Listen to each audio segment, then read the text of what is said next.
সুপ্রভাত বন্ধুরা, কেমন আছো তোমরা সবাই? আশা করি সবাই খুব ভালো আছো, সুস্থ আছো এবং সাবধানে রয়েছো।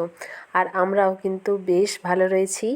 আবার একটি নতুন সকাল, নতুন একটি ব্লগ তোমাদেরকে সঙ্গে নিয়ে শুরু করলাম। আশা করি তোমাদের খুব ভালো লাগবে, পুরোটা স্কিপ না করে দেখতে থাকো। তো প্রথমেই তোমাদেরকে অনেক অনেক স্বাগত জানাই আমার চ্যানেলে green world with travel blog. তো আজকে আমি তোমাদেরকে দেখাবো যে সেদিন নার্সারির থেকে কী কী গাছ কিনে নিয়ে এলাম।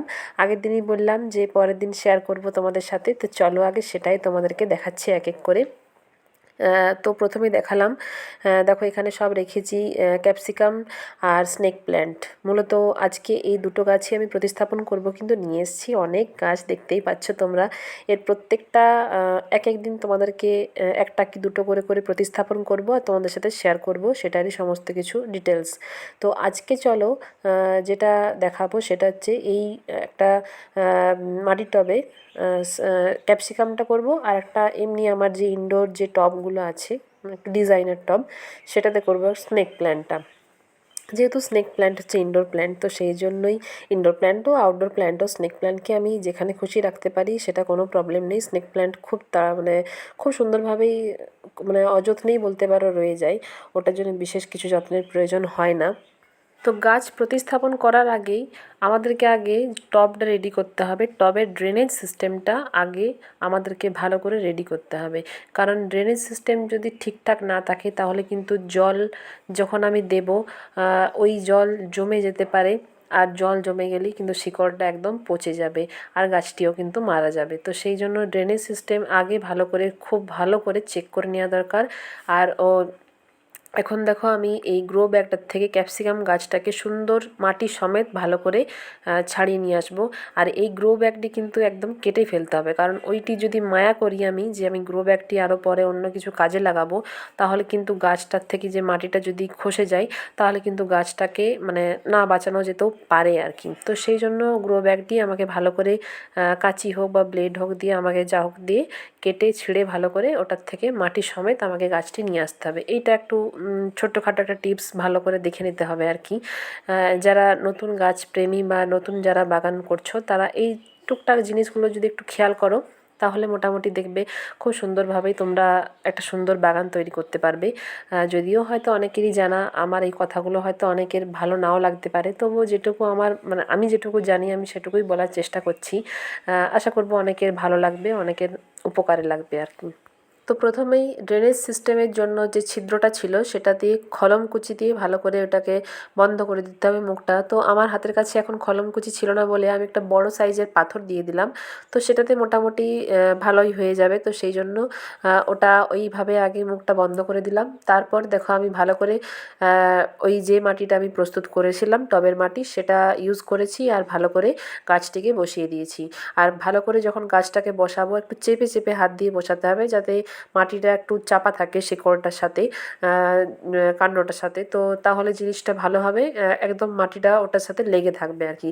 এই যে এইভাবে হাত দিয়ে একটু চেপে চেপে দিতে হবে, যাতে বাতাসটা না ভেতরে থেকে থাকে আর কি।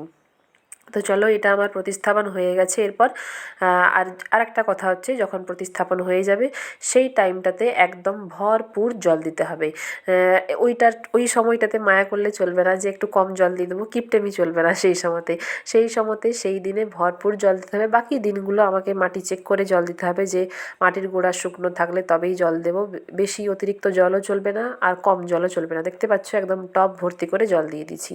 আর এরপর হচ্ছে স্নেক প্ল্যান্ট। দেখো আমি ওই ইনডোর যে টবটা সেটা নিয়ে এসেছি। স্নেক প্ল্যান্ট আমার খুব পছন্দের একটা গাছ। ইনডোর প্ল্যান্ট হিসেবে স্নেক প্ল্যান্টের জুড়ি মেলা ভার, খুব সুন্দর দেখতেও যেমন সুন্দর, এর কিন্তু অনেক গুণাগুণও আছে।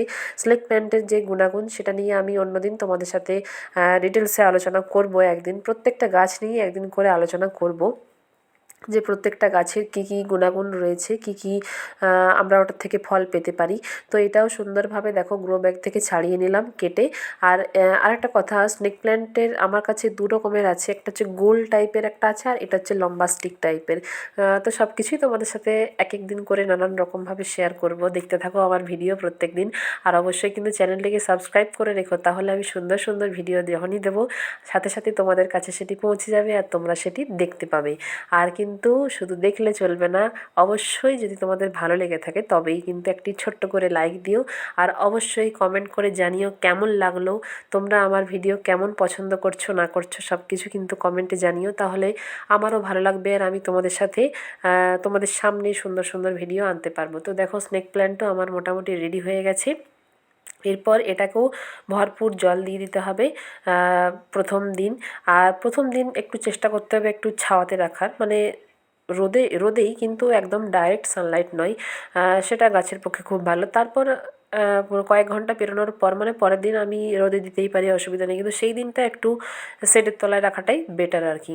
তাহলে সেটা গাছের পক্ষে খুবই ভালো, গাছ খুব তাড়াতাড়ি গ্রো করবে, গাছে ফুল ফল খুব তাড়াতাড়ি আসবে। স্নেক প্ল্যান্ট নিয়ে যেটা বলছিলাম সেটা হচ্ছে, এটা আমি অনেকবার প্রতিস্থাপন করেছি, একটা গাছ আমার রয়েছে, কিন্তু এই লম্বাগুলো না ইঁদুরে বড্ড খেয়ে দেয়, এটা একটা বেশ প্রবলেমের ব্যাপার। যাই হোক, দেখা যাক। তো চলো আজকের মতো এখানেই টাটা, এখানেই বিদায় নিচ্ছি। সবাই ভালো থেকো, সুস্থ থেকো, সাবধানে থেকো। দেখা হবে ঠিক পরের একটি ভ্লগে, নির্দিষ্ট দিনে নির্দিষ্ট সময়। তো চলো আজকের মতো এখানেই টাটা, বাই বাই।